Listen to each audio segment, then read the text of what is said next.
रेखा जी अभी अभी अपने पति मुकुल जी के लिए कॉफ़ी बनाकर किचन से निकली ही थी कि सामने से लता को आता देखकर उनका पारा चढ़ गया। रेखा जी, जब सारा काम हमें ही करना है तो तुम्हारा क्या काम है यहाँ? तुम्हें पता नहीं है कि हमें सुबह उठते ही कॉफ़ी पीने की आदत है? लता, माँ जी, मैं आ ही रही थी, लेकिन रवि को जल्दी ऑफिस जाना था। उनके कपड़े प्रेस करने में टाइम लग गया। रेखा जी, बस हर बात में बहाना पहले ही तैयार रहता है। लता को शादी करके आए अभी केवल 4 महीने ही हुए थे। यहाँ आकर उसे ऐसा लगने लगा था जैसे किसी जेल में आ गई है। उसे कहीं जाना हो तो परमिशन लेनी पड़ती थी, कोई गलती हो जाए तो पनिशमेंट मिलता था। सास ससुर और पति तीनों ही एक सुर में उसका विरोध करते थे। कभी कभी तो मन करता कि यहाँ से भागकर अपने पापा के घर चली जाए, लेकिन पापा हार्ट पेशेंट हैं। यह सब उन्हें पता लग गया तो न जाने क्या अनर्थ हो जाएगा। यही सोचकर सब बर्दाश्त करती रहती थी। लता ने जल्दी जल्दी सबके लिए नाश्ता बनाया। उसके बाद रवि को टिफ़िन पैक करके दे रही थी। तभी रवि ने आवाज़ दी, रवि, लता क्या कर रही हो? इतना टाइम नहीं है मेरे पास। कार चला के जाना नहीं है। मेट्रो में कितना समय लगता है तुम्हें पता है?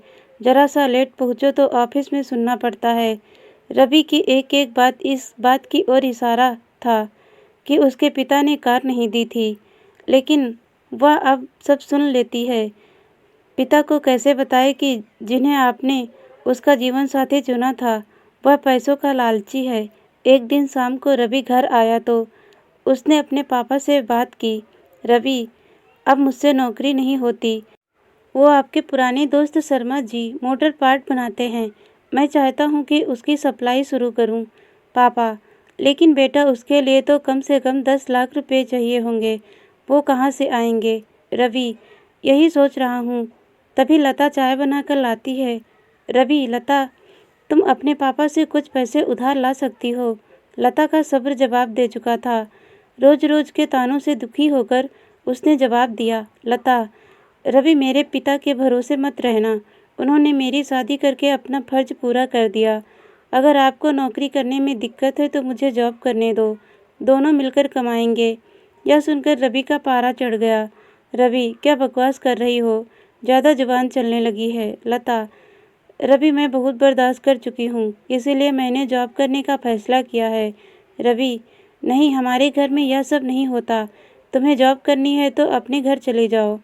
लता, मुझे पता था आप यही कहेंगे। मैंने वकील से बात कर ली है, मैं जल्द ही तलाक ले लूँगी। यह सुनकर रवि और उसके पिता के हाथ पाँव फूल गए। तभी रेखा जी वहाँ आ गई। रेखा जी, देख लिया बहू को सिर पर चढ़ाने का नतीजा। निकाल दे इसको घर से बाहर।